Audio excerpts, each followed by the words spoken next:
Good evening. This time, call the meeting. We have roll call starting tonight, right?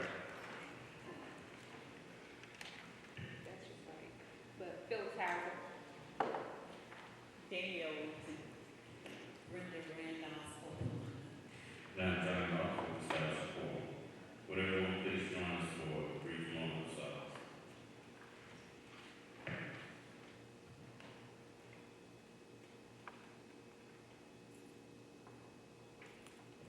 Thank you. Is there a motion to approve the agenda? so moved. Second. Moved by Ms. Wooten, second by Ms. O'Malley. All in favor of approving tonight's agenda, please indicate by saying yes. Yes. All opposed? Agenda approved. This time we will continue the interviews for our superintendent search. We have tonight our finalist, Ms. Tara Smith. Ms. Smith, congratulations on being named one of the 5 finalists for 7 City School Board superintendent search. It's a pleasure to have you with us tonight. We look forward to hearing what you have to offer and bring to the school system of Southern City Schools. This time I'd like my board members to introduce themselves. I'll begin in front of you. Good evening. My name is Danielle Wilson, of course you know that. I represent District 1. I also serve as the Vice President at Wards 1 and 2 in Meadowview Elementary School.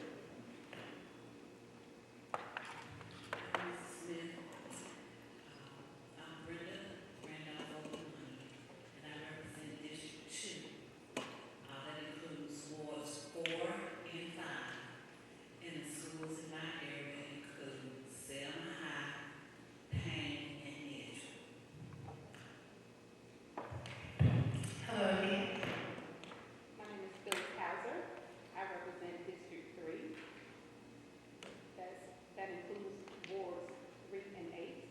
The schools in my district are Sophia P. Kingston,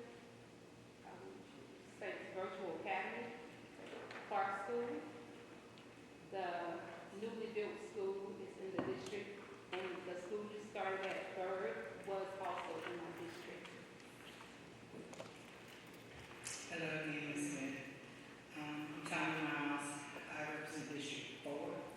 District 4 represents Ward 6 and 7 and 1 Street and Ward 8. My schools are Sophia P. Kingston and Harvey Hudson. And I'm Johnny Middle School Board President. At this time, we'll start the interview process. We'll go through the various interviews asked by each board member. Please don't be alone. We'll be taking notes during this process. So we're listening. We're just taking notes so we can have it for our documentation. I'll get the point started with the first question. Please give us a thumbnail sketch of your professional experiences, your pivotal belief in public education, and why you are interested in being our superintendent. So, good evening. I have prepared a presentation to guide us through these questions and answers. So I'll start by saying that I started my professional career here in Selma. I was employed by Selma City Schools from 2001 to 2020. And then from 2020 to 2025, I was employed by the State Department of Education. So when you look at where I began, as Ms. Howard said, as a classroom teacher at Bird Elementary.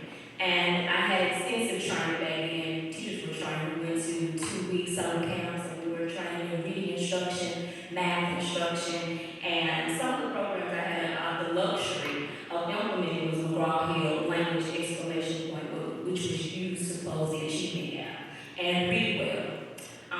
Math was a big component as well, but we did outside of thinking math. I looked at Math Their Way. Professor B, which taught them how to use their fingers and things of that nature to make sure that they were competent in math instruction. I served while I was there on the school leadership committee, and during that time in the classroom, I became National Board Certified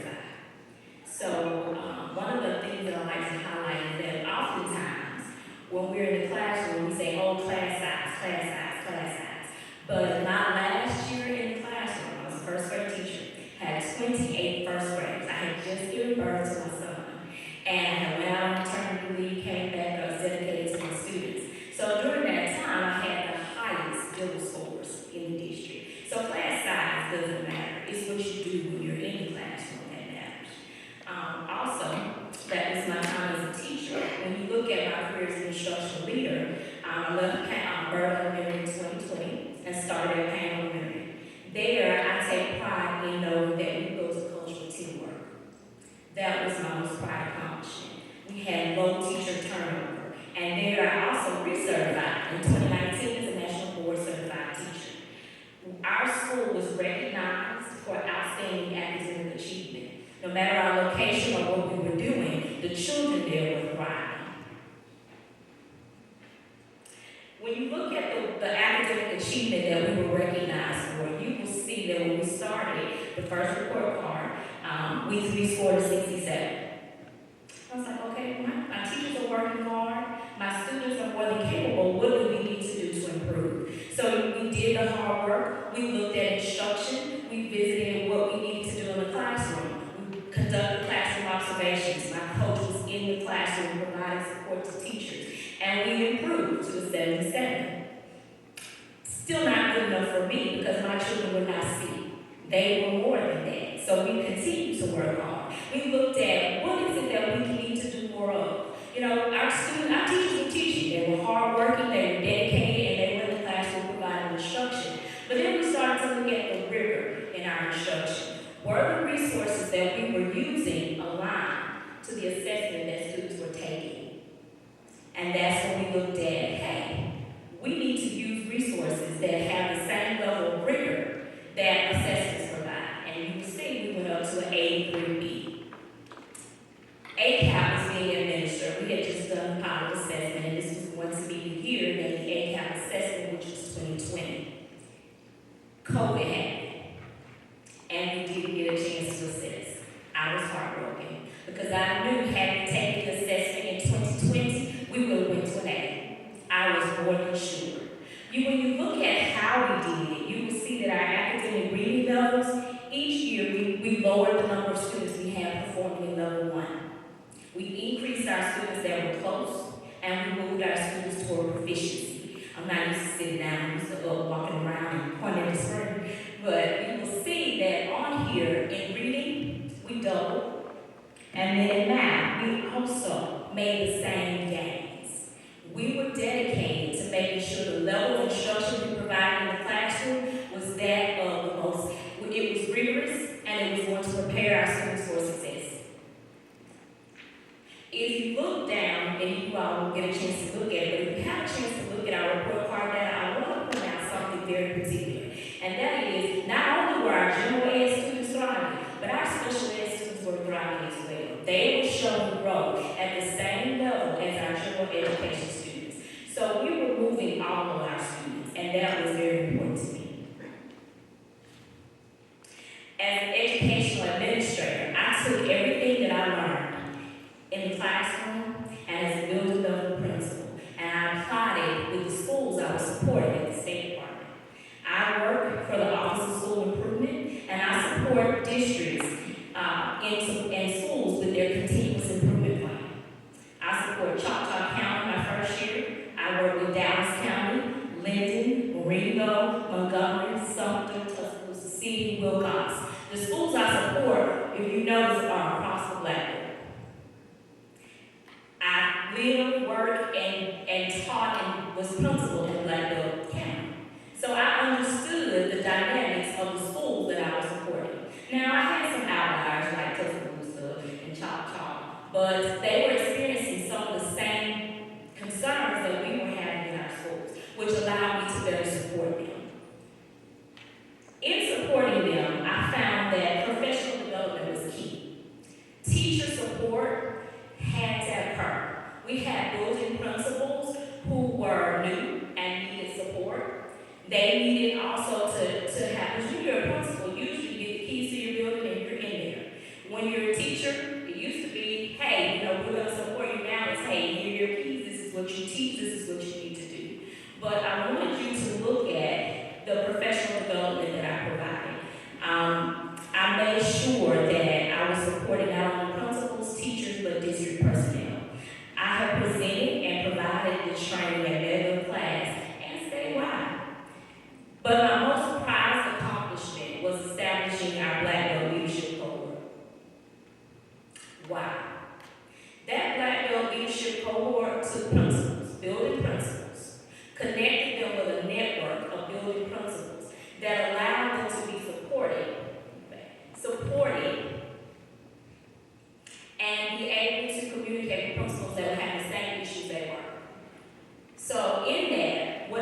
was we looked at how do we support building level principals. What was it that I was doing in my building that I could share with these principals? And it was first you have to have a vision. You lead with vision. You have what it takes, and you make sure that you get your staff to buy into that vision. And then from that vision, you create a plan. That plan of action has to be completely involved or in depth in student achievement. And then you create your action steps. What are the actions you're going to take to make sure that plan comes to life? That was what I wanted to provide, that level of support to principals. So in that, you will look at, in 2022, I was assigned 9 schools. My first year, I didn't get a chance to go out into the field because of COVID. So it was after COVID when we were released from the State Department. I was in the building every day. I was looking up data, looking and learning about the schools, getting to know the principals. But it was when we were able to actually get into the schools that I was able to provide some additional support. We did a lot of Zooms and virtual meetings. But in that, I had 5 of the 9 schools that exited CSI status in 2022. I also had districts that I supported. So even though I had these 9 schools, I was supporting superintendents, I was supporting federal programs, I was supporting district personnel as well, and making sure that whatever they needed, I could provide. That means oftentimes I had to find out the answer, but I made sure that I didn't leave them hanging.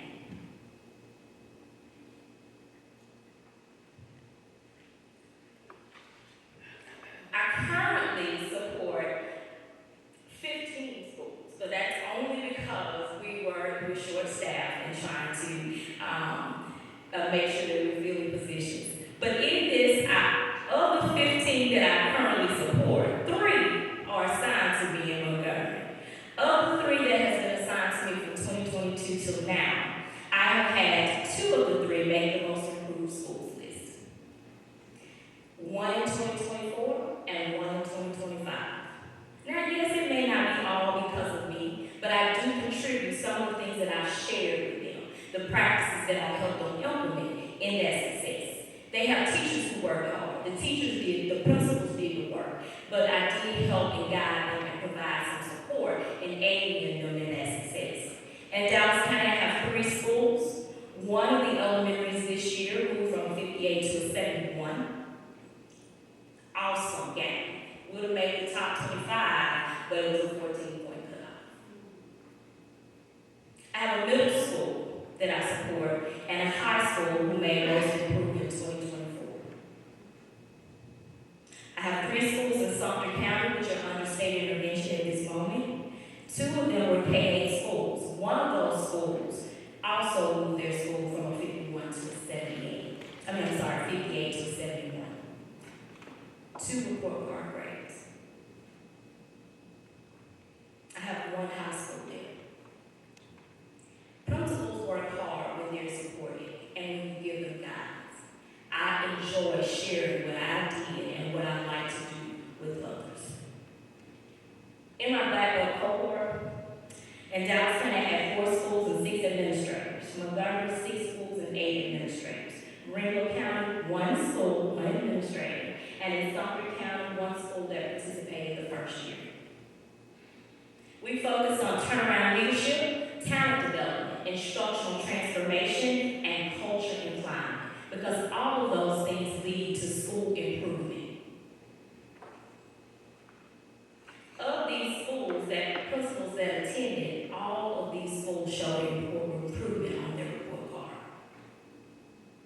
We talked about best practices. We had the assistant principals in learning professional development that they led. Because when the principals lead the instruction, the teachers look at them as the instructional leader and not the management leader. Here is just a list of caveats of professional development that I have provided. Putting the pieces together to a powerful ASIL. What is TSI, ATSI, and CSI schools? Effective tiered instruction. The Black Belt cohort, we were proving together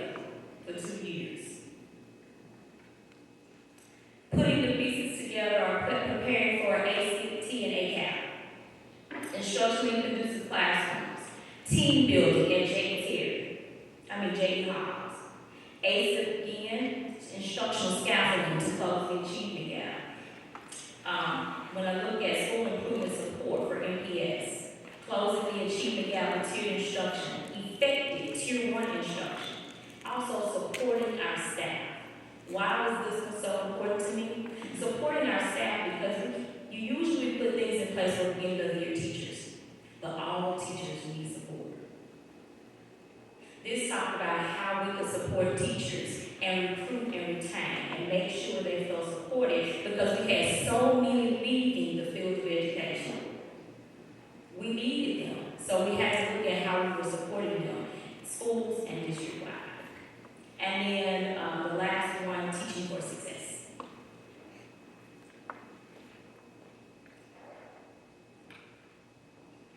So you asked, what is my philosophy on education? Stone City Schools is located, and I pulled it straight from the website, in the historic city of Selma, where we are dedicated to serving the community with quality education and innovation.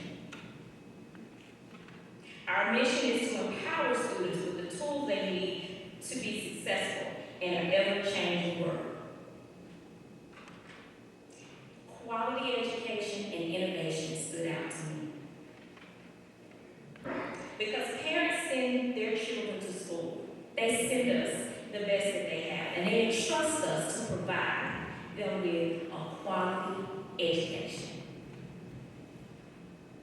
Therefore, we must teach every day with commitment and passion, ensuring that every child has every chance every day. And my goal would be to ensure that that happens. So why Summer City School Superintendent? Darius is in the 10th grade at Summer High. I have David, who's a kindergartner at Edgewood. And my nieces and nephews go to school. They're at Medford, R.B. Hudson, and Selma High. I want to ensure that we provide that quality education for all of the students in Selma City Schools. They deserve it.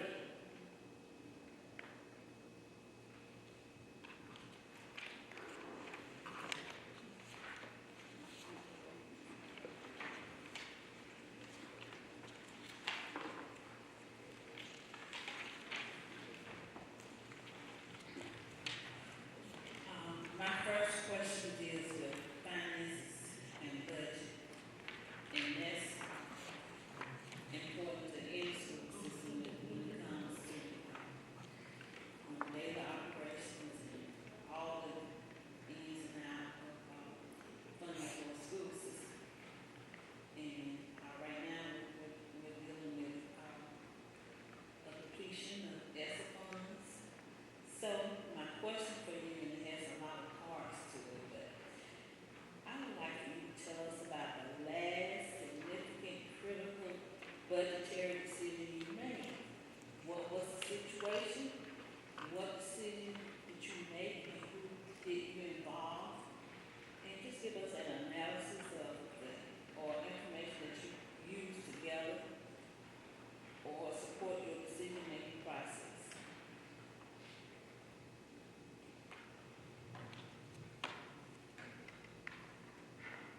It's a little out of order. It is, it's okay. It's all right. So, when you look at the budgets, or in my experience with budgets, you will see that I've had building level experience as doing the local county. I've also had state level experience when you look at the different funding sources for state, FTEs, teacher units, how we allocate our funds. But my most experience has been with federal programs. With the Office of School Improvement, we work a lot with federal dollars. I participated in compliance monitoring. I've looked at how the schools are spending their money, making sure that they are not supplanting, but also supporting the efforts that they use the title funds. In my last most recent financial experience, so what I had to do with finances and budgeting, is that CSI funds are Title I funds given to all CSI schools, schools that are in continuous in school improvement. And they receive, at the minimum, $160,000. Sometimes it's a lot more. But with that, it has to be tied to their report card indicators. So what I would do in this situation is make sure that schools have first done that analysis. What is it that you need to do? I have them, I meet with the principal. And a lot of times the federal program coordinators. And what we look at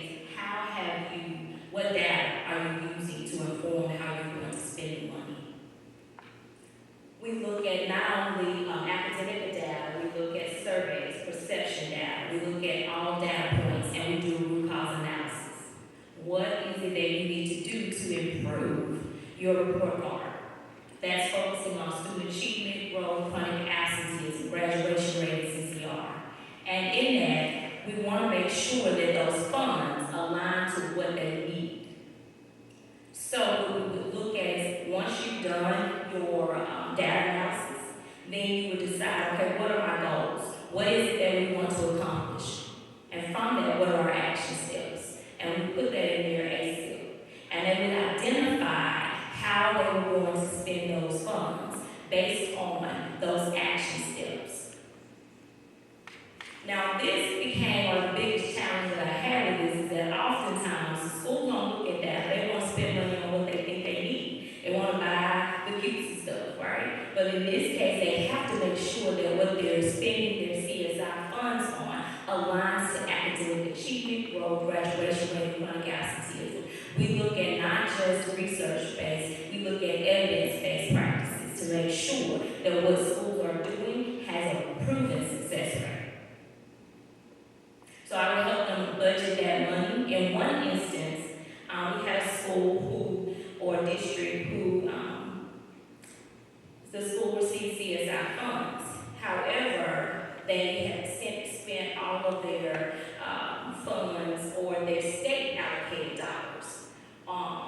They used those that was assigned to the school that's used teachers throughout the district, which put them in a difficult situation because they could not use CSI funds to now fill those teaching positions. We had to think outside the box and be creative on how they were now going to spend $500,000, and they couldn't hire personnel because we know personnel needs some money, right?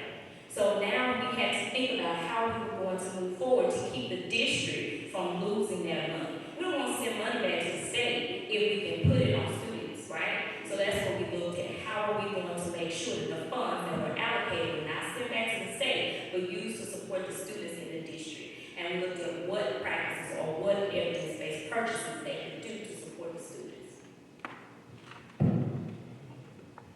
Thank you. The next question is number 10, long-term commitment.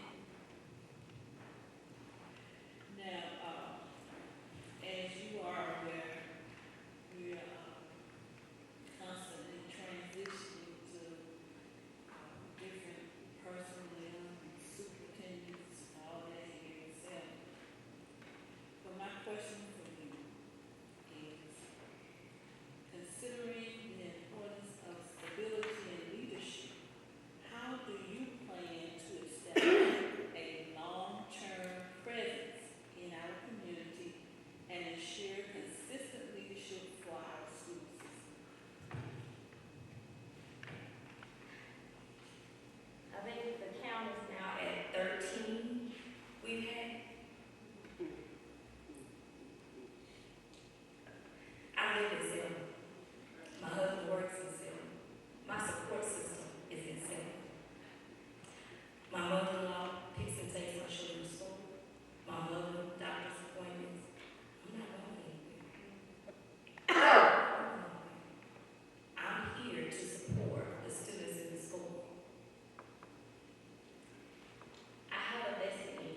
what they need to be successful.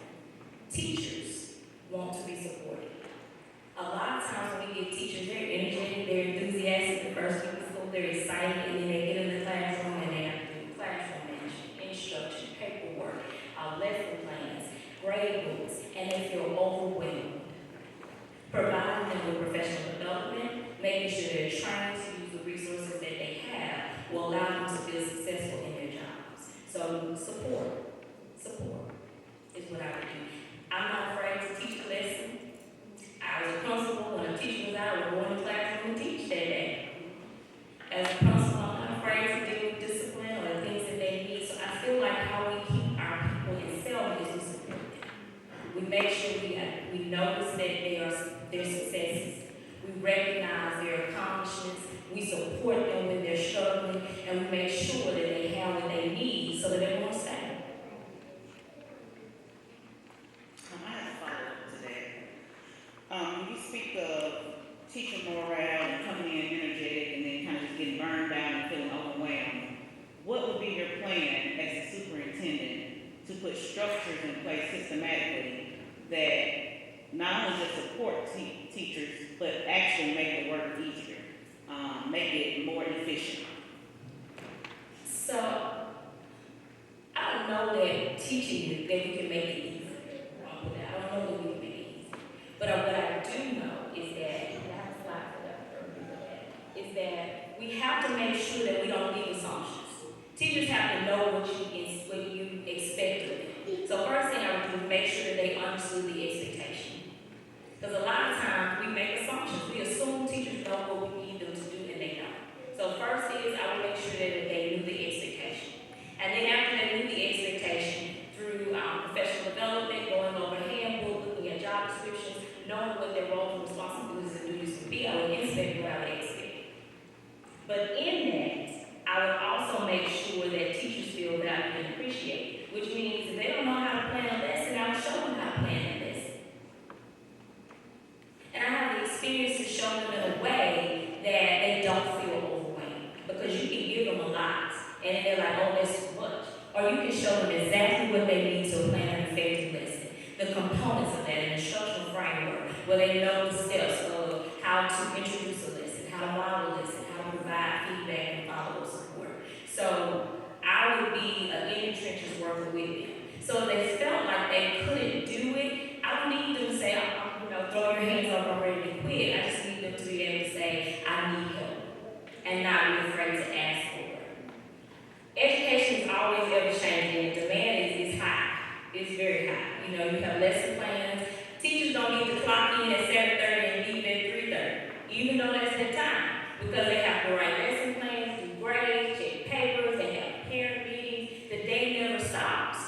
And so they have to feel like, there is life outside, and then we have to make sure that when they come to work, that they want to be there, because they're not overwhelmed, that they want to come and do where they enjoy teaching. Morale decreases when no one hears me. My voice is invalid. And so you want to make sure that teachers have a voice. If they need support, we want to make sure that they have a group of teachers, have them be able to collaborate, create opportunities for teachers to communicate, collaborate, and work together. Teachers do a better job of supporting each other than we do as administrators supporting them. So we have to make sure that they have planning time that's not taken away, that they can also, sit together, talk about instruction and what's working in each other's classroom. Classroom management is the other problem that gets in the way. Because a lot of times we are not, as educators, equipped to teach teachers how to manage classroom. But I've found throughout my work with principals, my work with teachers, that management happens when you plan a good lesson. When teachers plan a good lesson and they can keep students engaged, then classroom interruption decrease. So I would make sure that we have professional development on classroom management, instructional practices. I would make sure that teachers feel supported, and it comes to making sure they're equipped to handle the situations that arise in classroom. I think that reduces the problems, it increases morale, and when you allow teachers to work together and collaborate, they learn and they create a teamwork approach, so they don't feel isolated and alone.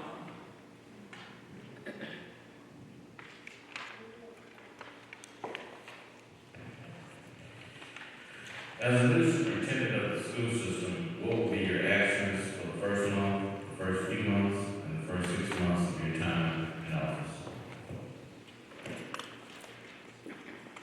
So I think for the first few months, one of the things that would definitely be key is that building relationship and gathering insight. As I had an opportunity to tour today and go around, I'm from Selma, and I thought I knew a lot, and I found out I don't know as much as I think I do. So I will have to look at holding those individual group meetings with key stakeholders such as the school board members, making sure our district leaders, principals, teachers, staff, support staff, parents, and community leaders, I listen to them, hear their concerns, their needs, their ideas, and know what is working well and what is not.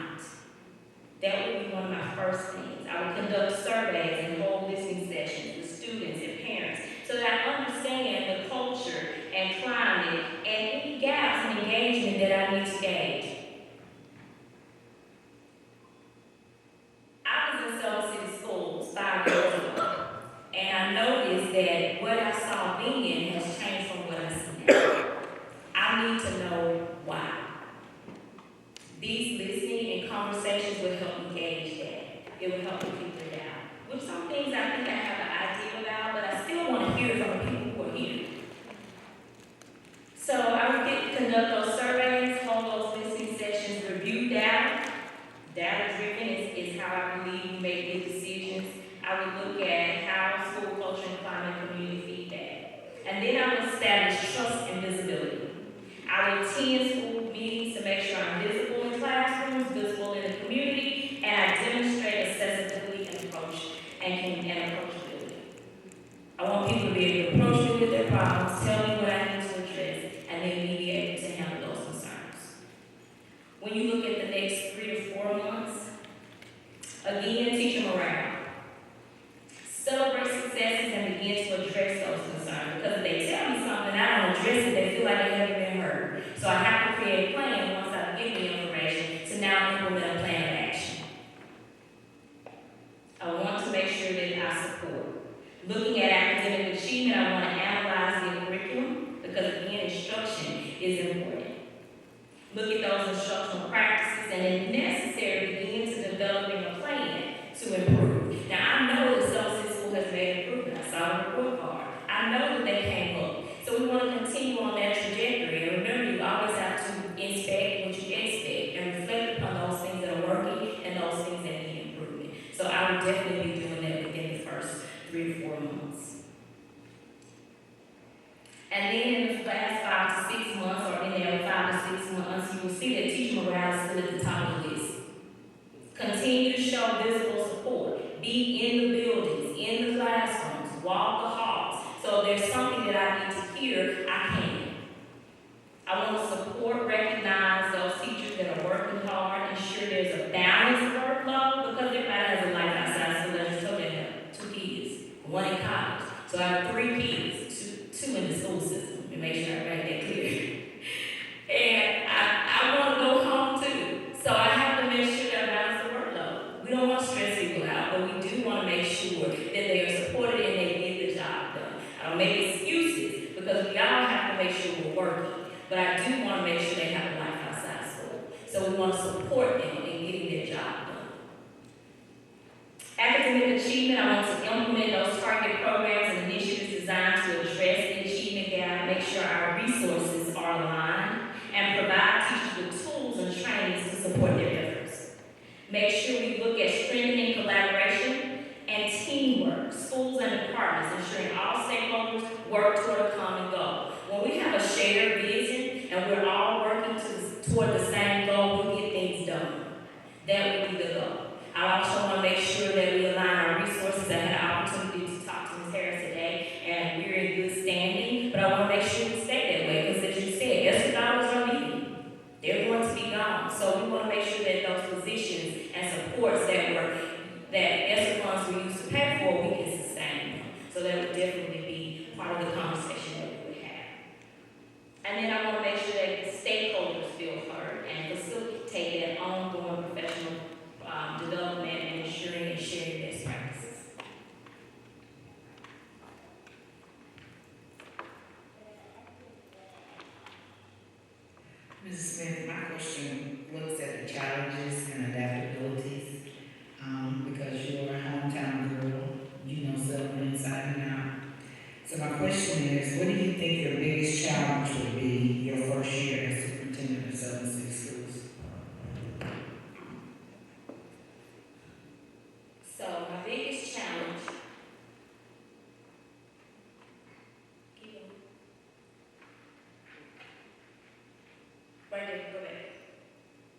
biggest challenge will be increasing student achievement. I just told you that that's my area of passion, that I know how to make sure we're moving and we're growing. But at the time frame I'm coming in, I know that there are a lot of things at stake. First, I had 5 years of school improvement, and I know that this 2025 year is an assessment year for accountability. And so schools are going to be identified as continuous improvement, ATSI, additional needed support, and TSI. TSI is a 1-year status, but the other 2 are 3 years. So what happens in the classroom on this assessment determines a school status for the next 3 years. Some schools have shown improvement, as you see, and not just improvement on the report card, but those point indicators were pretty high, except in the area of academic achievement. Chronic absenteeism almost got our report points. Student graduation rate, we're pretty close to the 30 points. When we look at college and career rate, we got 7 out of 10. Chronic absenteeism, 7 out of 10. The only thing we were struggling in, if you look at it, is student achievement. We were 8 out of 10. A lot of this had to do with COVID because we did put a plan in place, not just at Somerset School, but across the state, to address those learning gaps. We put children on an intervention program, without the program was going to close the gap. And we did look at instruction. And so I know that this here is going to be a task to accomplish because I have to make sure the teachers, first of all, understand how to close the achievement gap, how to do tiered instruction, how to make sure they have a strong core in tier 1 so that those learning gaps and students feel that they can achieve grade level standards even though they are below grade level. And that's an overwhelming task for teachers because you hear all the time, I'm teaching, but they're getting, or they're so far behind they don't understand the instruction that's being provided. One of the professional developments I provided was on instructional scaffolding, where you start them where they are, but you don't let them stay there. You scaffold that lesson up to grade level so that they can feel successful. I've also had the experience of utilizing several resources that will allow teachers to do that easily. Like you can look at different reading levels where they get the same content, but on a level that they can understand, which does not prevent them from understanding how to answer the question. That's what we have to make sure we do. So I know one of the things increasing student achievement is going to be a challenge. We're at an 8, and we need to get to a 20. So that's definitely going to be an area of focus. The other area that I want to look at is, and you talked about it, I want to make sure that we're moving our students. I put this report card in here because I wanted you to see that student achievement, we had a lot of students, and we're looking at about 2,500 students across the district, right? And we're about at 8%. We're looking at 27% in ELA, 10% in math, and 13% in science. So we have some work to do. But I feel like I'm up to the task. I know what we need to do to help us move, and that's the goal. I also look at the number of students we have in level 1 and making sure that we look at growth. We're moving those students from a 1 to a 2 and a 2 to a 3 so that we're getting our students to proficiency. And the next challenge I feel like we're going to have, because definitely I can talk all day about academic achievement and teaching, but I need teachers to do it. So I have to look at how we're going to recruit and retain highly qualified staff.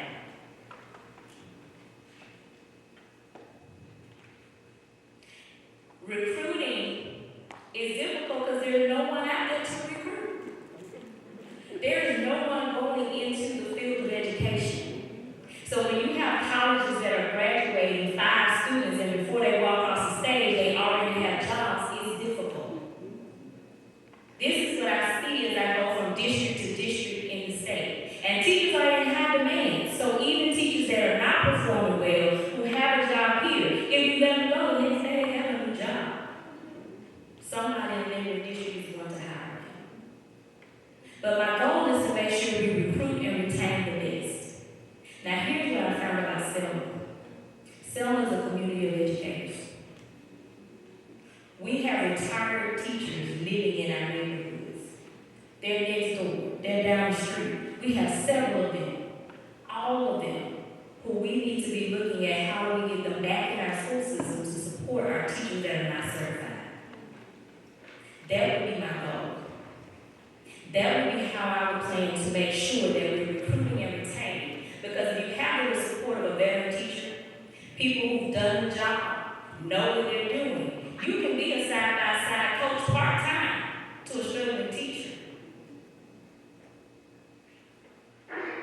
That would be my goal into making sure we recruit and retain highly qualified staff.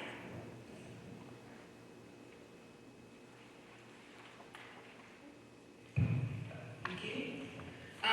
Describe your decision-making style and give a few examples of strategies you had to use in different situations.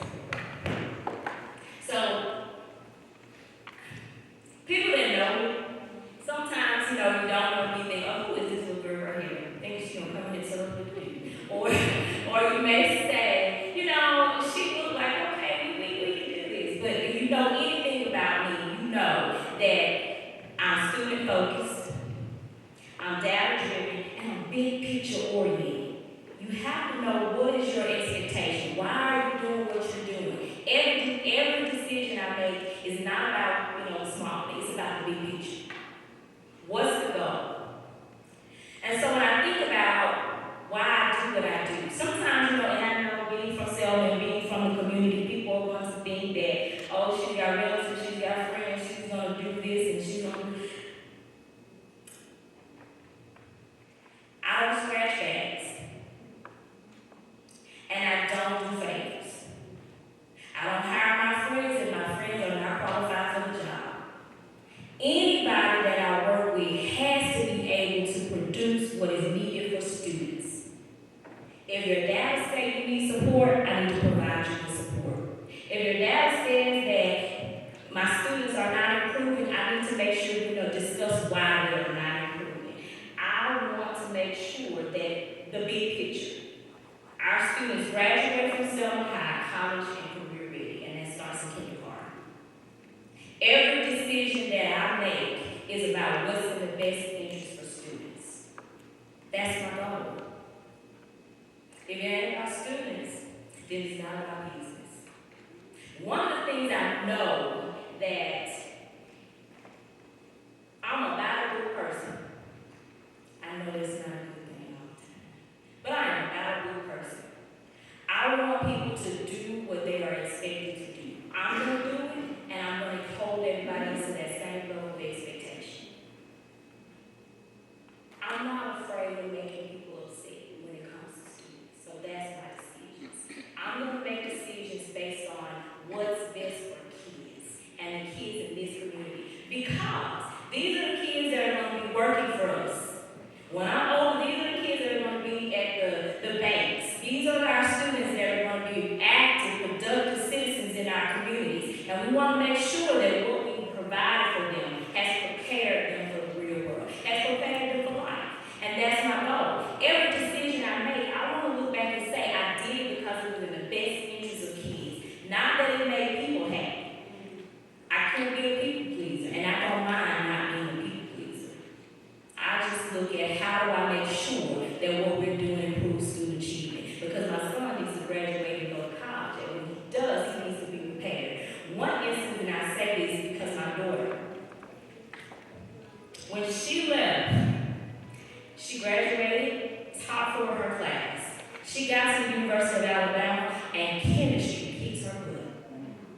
I went down the street to my neighbor, Mr. Rose' house, and said, Mr. Rose, you taught chemistry, we need some help. Because I was trying to help her, but I was having a difficult time with her in a while, right? But my question is, we're graduating students that aren't prepared to take the classes they need to be successful. That's a problem for me. I want them to be prepared. I want them to be successful, so we can't allow that to happen. It has to be student focused, data driven, and big picture oriented. They need to be college and career ready. They make the choice where they're going, but we need to make sure they're prepared.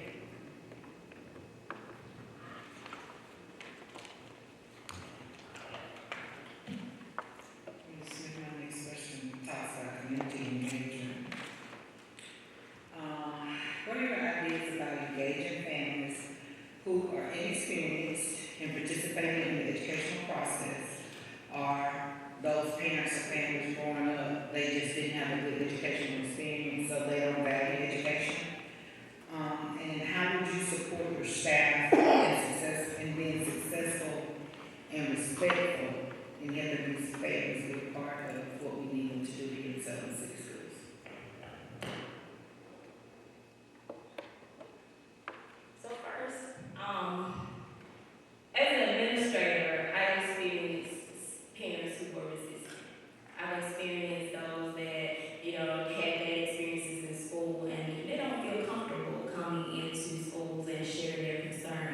But I do know that when our parents support our children, I do know that they're in sporting events.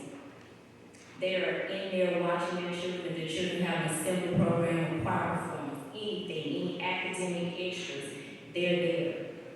So I think we start by building relationships in the community.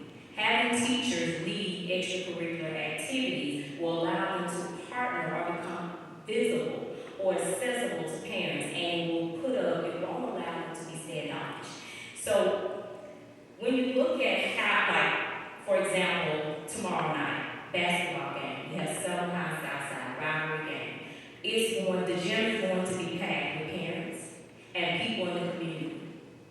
That's an awesome time when you start the game after you play to make a parent announcement. If I had something I wanted parents to know, it would be said in that auditorium, in that gym, at that time, because they're all going to be there. And the ones that aren't there are going to get it from somebody who is there. So using those events to get your message out also will allow parents to feel like they're in the loop, they're in the know, and you're getting your message to the community. I want to make sure that our teachers are doing things that support students. Our teachers want to do activities. I think about it as a teacher at Byrd. I started as I call them, our little cheer squad. And we would go and we would participate in the parade, and we would be actively engaged. As a principal, we had our cheerleaders, but we also had a dance team. Things that students could do that parents could support them in. So if I'm there leading them in the community events and parades and at games and things of that nature, then parents can walk up to me if they have a problem to share. They may not want to come to school and do it, but they'll do it at those events in the community so I can at least hear what they have to say. So that way they start to build relationships. And relationships is what will allow them to feel more comfortable coming into the schools and expressing their needs. Community service is also one of those things. We used to be real high on community service. As a principal, we had the church next to Payne where they had food bank.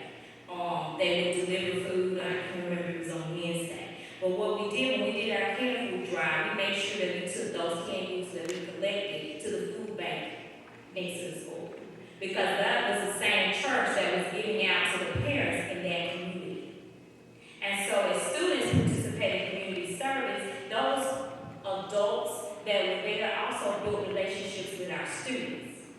We had our student council who would come over and they would support in the schools. Building those community partnerships allowed those parents to see, hey, these people in our community know my children. It's building that community partnership. It also gave my daughter some things to write about when she was applying for scholarships. Quality of education doesn't just stop in the classroom. When students are active in the community, we're building a better educational experience. That experience is what leads to life, character, and them becoming successful. I often was asked, because Payne would win the Inspirational Achievement Award every year when Evans did it. We would have someone there who in our school that would get the Inspirational Achievement Award. They was like, how your school always winning? Because we had community service. And they would get points for participating in community service activities. Our kids were active in the community. Being active participants, allowing our students at Selma High, Arby Hudson, and all of the elementary schools to actually be engaged in community service projects will allow them and their parents to be more active and visible in the community. That, to me, is how we build community engagement. I'm also big on creating an outside of box things. One of the things I feel like we are lacking in Selma, and I'm just stopping, is that we used to have heavy presence at softball games. I was a softball coach, I would be on the field. Parents that I never saw in the schools, I would see them on the baseball field, on the softball field. And having those opportunities for kids was important. Now, one time, each one of our elementary schools had a baseball team where we could be against each other. Those are things that I think make a difference. Having and establishing those activities that students can have fun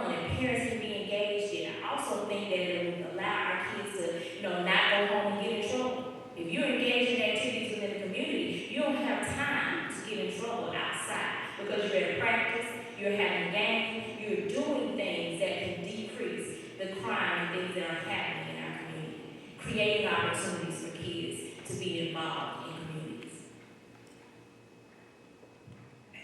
This is number 6. Public relations and transition.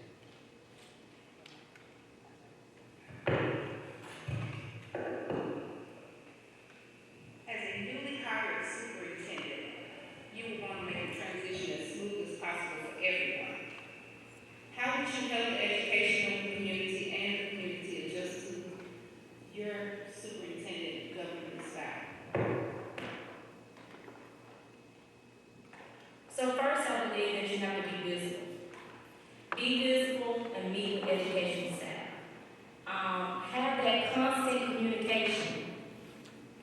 I think when people know you, they hear you, they know your message, then they tend to feel more comfortable saying, oh yeah, I know what she said, I heard her voice, I see what she does, I know that she has a message out, oh, she said we're doing this.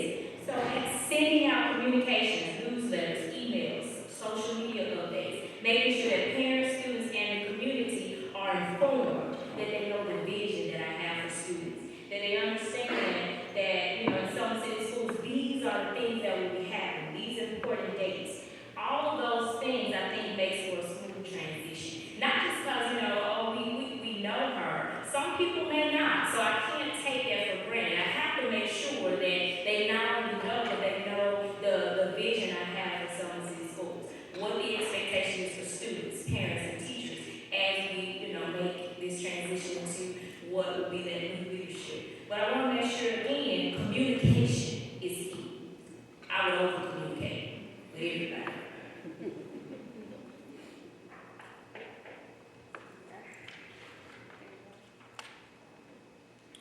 The next question is going to center around student achievement, and it's going to kind of ask you to look forward into the future of our schools, but also to look back into your experience. And we're going to start with the latter first. So the question overall is, what would you do to improve student achievement in our schools, which you have alluded to already, but we're going to do our question. So describe your experience developing, implementing, and evaluating curriculum and instruction programs to raise achievement. In that, what was the assessment, support, and accountability structures that you put in place, and then what were the results?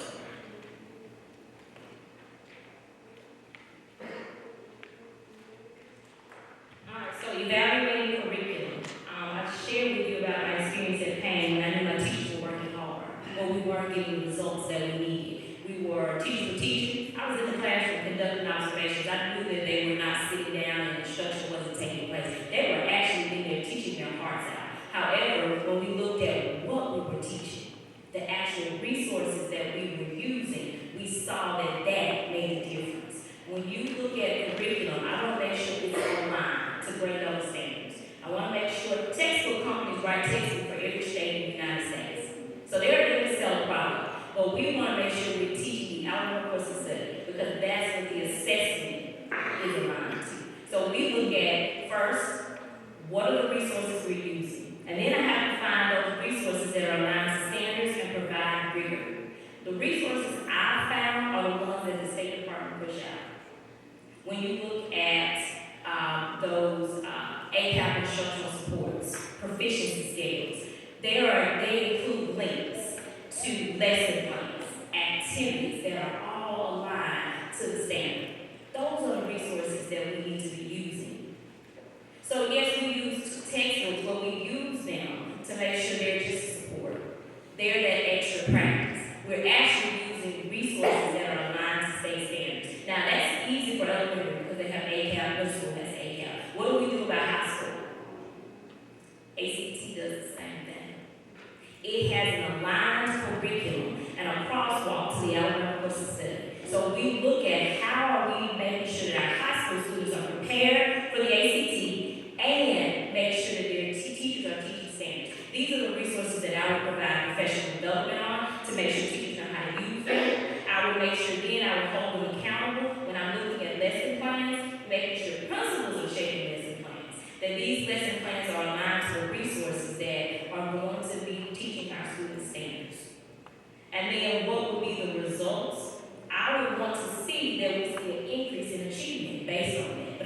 wait until the ACAP or ACT or the end of the year assessments to see if the resources we're using are online. You have interim assessments. You have our rating is aligned to the standard, and it tells us whether or not the resources we're using are going to be moving our students toward proficiency. In the high school, we have to look at what are we using.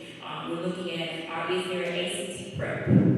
What are the resources? We have created, or I have resources that we've done presentations from, that I've shown you where those ACAP, so bell ringers have been created, assessments have been done, that we can administer to see if our students are able and prepared to take the ACT. So those are the resources I would want to look at to make sure they're aligned to standards and they're improving student achievement. Okay, I have a follow-up for that. So in terms of, I think you clearly defined the implementation of the curriculum programs, as well as the supports in place for teachers, staff, and students. So let's talk more about the structure of accountability, because we know, we talked about we're gonna do the fall, winter, and then the last assessment. But how do we not wait and get to December and not know that teacher A or teacher B, C, D haven't even looked at the data? You know what I'm saying? Like, what actual structures are we gonna put in place to ensure that on a continuous basis, those things that you talked about happening? And then if they aren't happening, how are we gonna hold people accountable?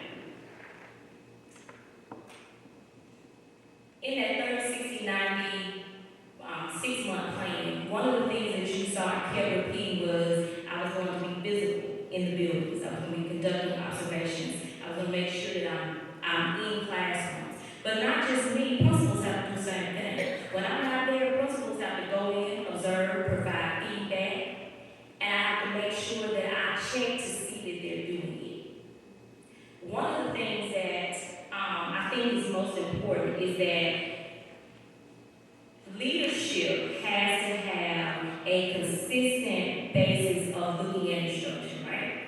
And how they do that is they start making sure they have regular meetings, they have data meetings, and they submit a schedule when those meetings are going to take place. When they do a schedule and they submit that schedule to the superintendent, now I know when Selma High is going to hold data meetings and which grade levels are in attendance. I can go to those data meetings and see, are those PLC meetings and see what conversation is taking place. Are we looking at, those 5 questions that surround PLC? What do we want our students to be able to do? How do we know if they're doing it?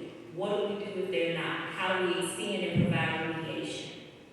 Those are the conversations that teachers should be having, and administrators should be there visible, listening to make sure when they leave that meeting, they have a plan of action for instruction. If we're having those meetings at regular scheduled times, the conversations are taking place, and teachers are leaving meetings with a plan of implementation, and data should show it, right? We should see improvement in our classrooms, because now teachers know what they need to be implementing. When you have data conversations, and everybody in the building is held accountable for it, then we see results. One of the things I found to be very important or most effective tool to use in schools is a data room.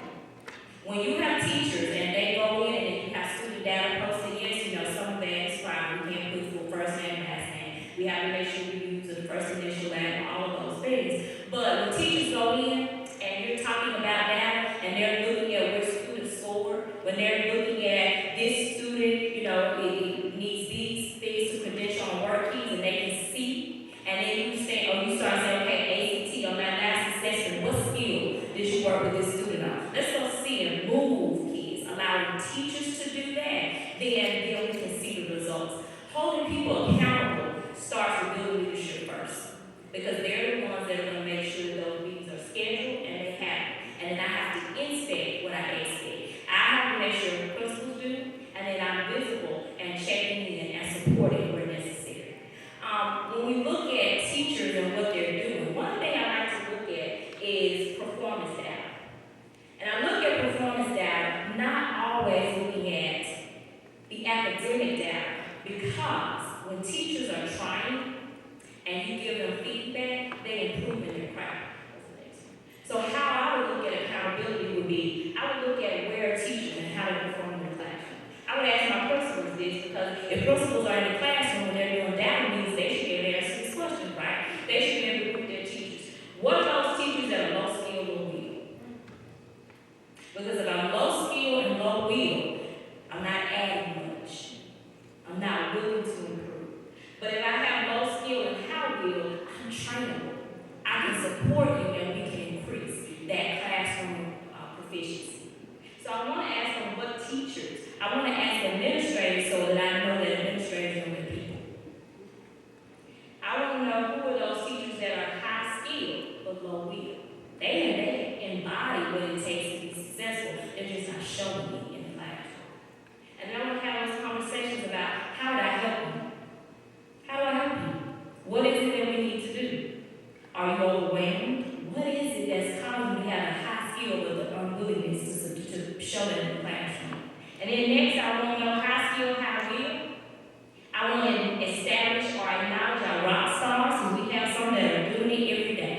They come in, they're prepared, they're teaching, and they're knocking it out of the park. These are the teachers that we want to make sure other teachers observe.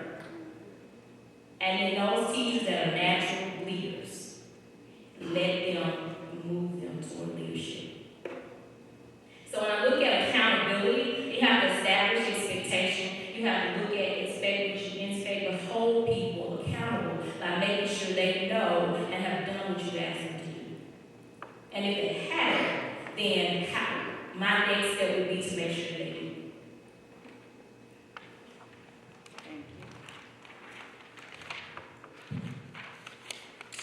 The next question goes a little further into accountability.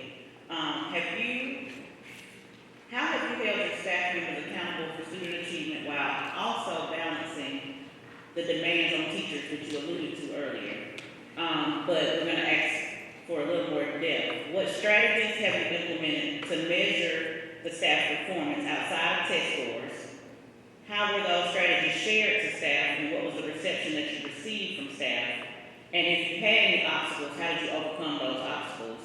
And then what were the results to morale as well as academic growth?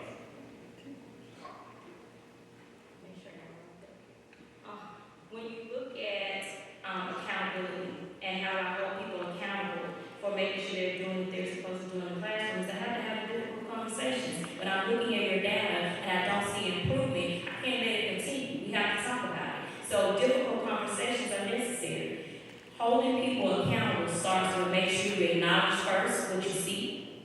You create a plan of action to improve it, and then I make sure that that plan of action is implemented. Those are the three things I would do to hold people accountable. And I have to be able, you can't be afraid of what if they leave. That's always an option. But while you're here, I need you to do this job. So that's what we would look at. I would make sure I have the conversations. We would address the data. We would create a plan of action to make sure that it's corrected, and then I would make sure that that plan of action is implemented. When you look at making sure that teachers feel supported in that area, it's never an intimidation. Because when you have a conversation, first I'm acknowledging that the data is low, or that the data is high. But if it's low, I want to make sure that we address it. And then I want to talk to you and have a conversation of why. Again, it may be those areas that we talked about in the phone. It may be low skill and low will. It may be low skill and you don't know how to do it. So I want to make sure that we have that support in place to support teachers as we move forward. And to make sure they don't become overwhelmed, you have to provide them with things that can easily be implemented. A lot of times in education, we try to do every new trend that comes out. We want to do everything that everybody tells us is the best practice. And I believe you focus on a few. You do those simple things that give you quality results. We can't try to do everything. We're going to focus on three things. We're going to plan high and rigorous instruction. I'm going to support you to make sure that you know how to implement your plan in the classroom. And then we're going to make sure that students are achieving as a result of that plan. That form of assessment. You taught a lesson. How do you know it was effective? It's based on what you saw from students. Accountability is just making sure people do what you ask them to do. I know I won't be everywhere all the time, but I will meet with my leadership team, meet with principals, and make sure that they understand the plan and that we're all working together to get it accomplished. It's never I, it's always a team effort. One person can't do it alone. But when you get everybody working together, everybody understands the vision, everybody understands what is required, we can accomplish it, and we'll make sure that students are right. That's how I would look at overcoming the obstacles and making sure that instruction in the classroom and accountability is holding everybody accountable. If I ask the principal, if I deliver a message at principal's meeting and I give this is what we're going to do moving forward, then when we go into schools, that's what I want to see implemented. What I told principals we were going to do. If I don't see it, my conversations with the principals. And then the principals, if they told teachers, their conversations with the teachers. And then we support each other in that manner. So just making sure that everybody first knows what the expectation is, and then we all inspect what we expect. And in that vein, let's go a little deeper in terms of structures, like systematic structures. So I know you talked about the amazing teachers teaching their hearts out, but they may not be seeing the results. So there's the discouragement. How do we have structures in place to where we can identify that that's occurring, and we don't just get resignations and wonder why teacher A left? Like, how do we structurally ensure that we're able to make those observations and identify where that may exist?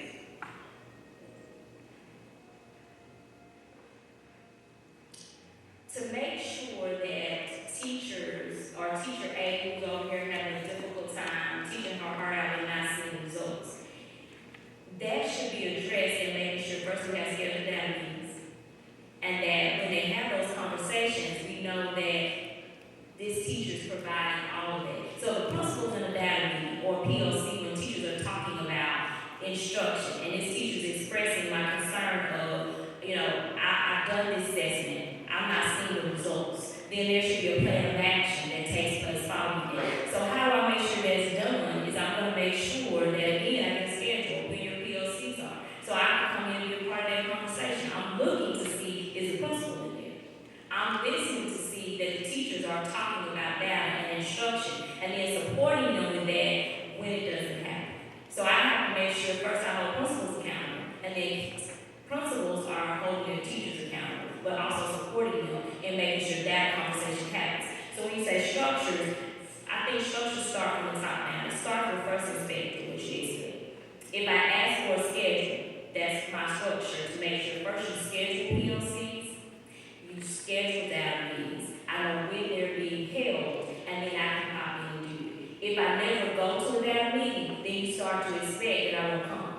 So I have to make sure I'm there. So making sure that when you give me a schedule, I go to your data meetings, I listen to what's occurring, and I provide you with feedback. That's a structure that we would establish district-wide. So making sure first principles are in, that data meetings are being held, POCs are being held, those professional learning conversations where they're talking about classroom assessments, where they're talking about lessons that they implement and standards that are being taught. And then once they're playing, they're happening in every school, I have to go to them. I have to see and make sure I'm monitoring and that principals are in there. Because it's one thing for me to be there, but it's another thing when principals are there because now they hear the concerns that teachers have in the building. So teacher A that was struggling and feeling burnout, that principal can provide some support. The reading coach can provide some support. The math coach can provide some support. At the high school, the instructional interventions or teachers can provide support to each other. I'm not isolated and I'm not alone. But the first thing is to make sure that those meetings are happening, the conversations are happening, and that everybody knows that's the expectation. That's the structure that needs to be established, if it's not already established. And last point, I know we heavily talk about achievement because I think that's everybody's number one priority. But we know that teachers can get discouraged and, from a number of things. The teacher could be overwhelmed with their room always being hot or the ceiling always leaking. Like, how do we ensure that we have a culture where people are comfortable to express, report, what mechanisms are going to be in place to ensure that that's happening and that things are actually being taken care of and followed up on. So initially, one of the things that I wanted to make sure is that I met with every staff member. I wanted to make sure that I had a meeting and I listened to their voices as they expressed their concerns over the first 6 month plan. And it's the reason why I wanted to sit down with them is because I wanted them to be able to feel like I was a person they could talk to. Somebody that would listen to them. But I also told you once I heard them, I had to create a plan of action to fix what they told me was the problem. Because if I don't give them feedback, or I don't allow them to say, at least I address your concern, then they don't trust me to do it, the problem continues to fester. So what I want to do is make sure that we have a way, and even with principals, I will allow them to know that in our leadership meetings, first we want to make sure we address any concerns that we have. Teachers will tell you, it's just whether or not we listen. They will send an email, they will write you a note, they will do something to express that their discomfort. And when they do it, we have to address it. We don't say, oh, you want to go out here and roll, send this to somebody. I understand that you have a concern. Let me see how I can assist you. Now, I may not always be able to solve their problem, but at least I addressed it and I tried to come up with a way to fix it, or at least help them. That would be how I want to do it. If you let people know that you hear them and that you're going to be trying to support them and answer their problems or address their concerns, then they know you tried. You would just ignore them. I think that's what causes low ground is that people don't feel heard. They don't feel like someone's listening to them and addressing the problems they have. Like you said, maybe it's mine as an air conditioning unit need to be fixed. If I can't fix it, maybe I can move you to a room that has AC. At least I address your concern. So that would be one of the ways I think that I would help teach morale and make sure that as a problem approaches me, that I don't leave it unsolved. At least I make an attempt to address that concern, whether it be a teacher, a principal, or a parent. I want to make sure I find a way to address it.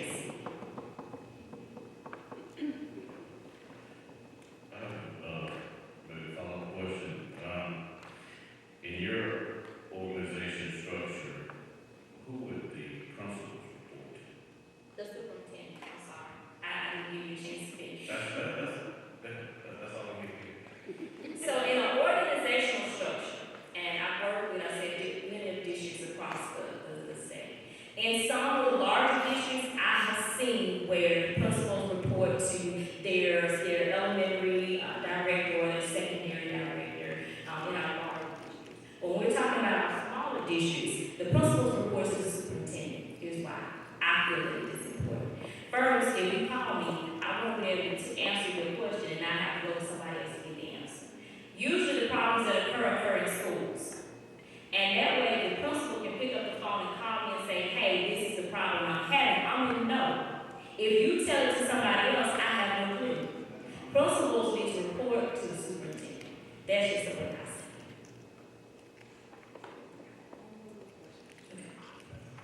And I know you mentioned earlier that you find ways for people to report issues if they have such issues. Ms. O mentioned trying to retain what we have. If we were in a position where someone felt they were just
support. Because if you leave in here, you may run into the same problem somewhere else.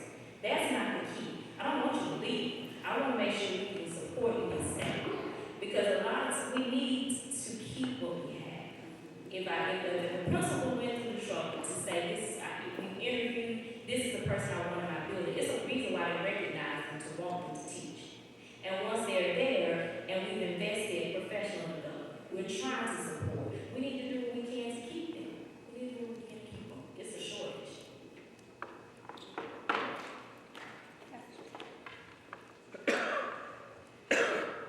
This is not on the question list, but it's yearning and burning mind.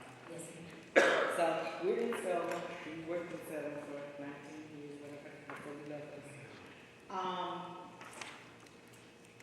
What are your feelings on superintendent board relationships? And my reason for saying that is because we're different places here in Selma. We'll hear things before we even get it from the superintendent, and the blue apple's gonna tell it. And so I run a joke on the board, if they say it's usually true, but we haven't gotten it from the powers that be. So what do you think your relationship with us should be? Wait, before you answer that, let me say, and we do realize as a board, it's our job to set policy and not be a day-to-day operation. So now answer that question. Right, thank you. Thank you for clarifying. I think that first it's like any position, and maybe I'm just being Taurus in this answer, but you all are my boss. That's the first thing, is that the board hires another superintendent, right? And so I report to you anything that I'm looking at is where policy changes, discussions that need to be happening, we need to have an open line of communication. Because if you hire me, I need you to trust me to do the job you hired me to do. But I also need to make sure that there are decisions that are going to affect you, that you're aware of them. So it's an open line of communication. It's like when, principals hire teachers. Teachers are there in that building to do what principals expect them to do. It's no different than in this position as superintendent. You're expecting me to make sure that I'm doing the things that are in the best interest of you all, but of the students of Selma City. And so I want to make sure that you are aware of what I'm doing. Because whether or not here's the thing, you're going to find out anyway. Somebody's going to tell you. Either the ones that don't like it are going to tell you, or the ones that do are going to tell you. But ultimately, let me be the one to tell you first. So just to, Piggyback off of that just a little bit. the people, the citizens, the Facebookers, the blue app, as you call it, they're gonna have an opinion anyway. They are. That part is okay for me. That part is okay. What's not okay is when, something real official comes from the district, from Selma City, that the board has not been notified of prior to. That should not be happening. So what would you do to make sure the board is notified? It's okay, you're the superintendent, we're gonna have confidence that you know what you're doing, we're gonna trust your opinion. But how would you ensure the board, before your team, not talking about you just in case, but before, just as Mr. Coleman, puts it out there, he's ready to hit send on Facebook, but we haven't been notified. So we start getting calls, like how will you ensure the board is notified before the district, not the people, before the district releases on Facebook? And is there a way you could monitor that? Because it hasn't been. I think first I would to understand when you say something's been put on Facebook from the district. Correct. So as a board member, you receive calls from the citizens who voted you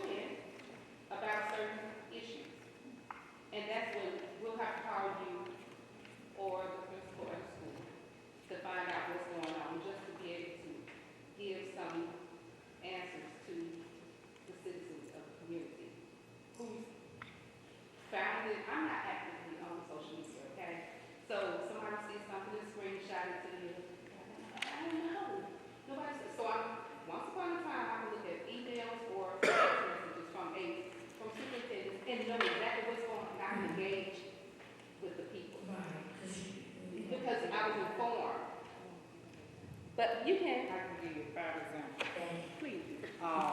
So, I'm sitting at my desk in Dallas County, doing my work, and the blue app and my cell phone is dinging and ringing. It's a melee going on at Selma High School. It's police everywhere, police, sheriff department, state troopers, everybody over here. And we got. And we had no idea A of quick, what's going on over something here. going on to follow up later would be sufficient, but at least, you know. A quick, we got a melee going Yeah. on. So what I'm Well, let's look understanding. at it a little more, so that we stay in the realm of Yeah, so government I'm trying to be, yeah. and structure. Not only do we haven't gotten an email or text message or call yet to this day, but there's also press statements, official press statements that are released from the district that the board still is not aware of. Right. So what I'm understanding is there's not a chain of command. Because usually what happens, And it's just not being followed. that so, if you have a chain of command and it's not being followed, then people either don't know the chain of command or there's respect for the chain of command. So I respect the chain of command. When something happens at a school, the principal needs to know the first thing you do is report it to the superintendent. If it's something that requires everything, I feel like today has something to do with the police department coming, or something that has to do with an event that's taking place at a school that involves students that are hurt, or anything that you need to know about, that's my next step. Before I go handle that, I'm telling you, this is what I'm going to handle and sell how because this has occurred. So when you get the phone call, you already know this is the first is handling it, and second of all, I know what's taking place. I just feel like in a chain of command that everybody knows what needs to take place. Nobody's out of the loop. Here's an example. When I was at Payne, we had students that were walking by. We had a faculty meeting. And in that faculty meeting, gunshots came through our window. I was leading that faculty meeting with 2 schools. My first step was to make sure everybody's okay. My second step, I called my superintendent. I didn't text, I called. It was an emergency. I called to let you know this is happening in my school. Before the meeting came, I never said a word. That's the superintendent's job, or whoever responds to the media. And that superintendent had already contacted the board. I just think that chain of command is important because it keeps everybody in the loop. And I wouldn't want to be having to answer a question that the principal has not informed me about. Same thing with you. I wouldn't want you to have to answer a question that I haven't informed you for. Just like the principal reports to the superintendent, I report to you. We all need to be in the know.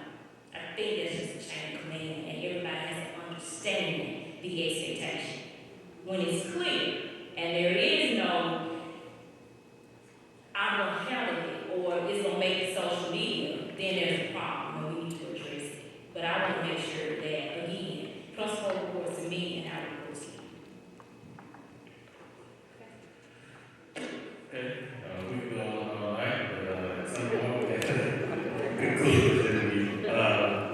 First of all, I want to thank you,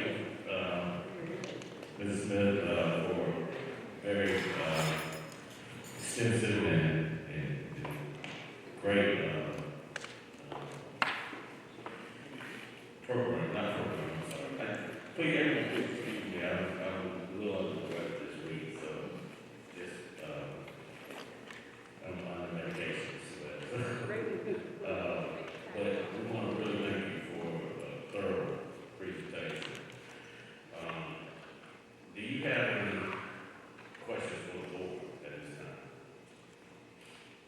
I don't have any questions, but I do want to leave you with this, if you go to Mr. Cohen. I think today, as I went through, I had an opportunity to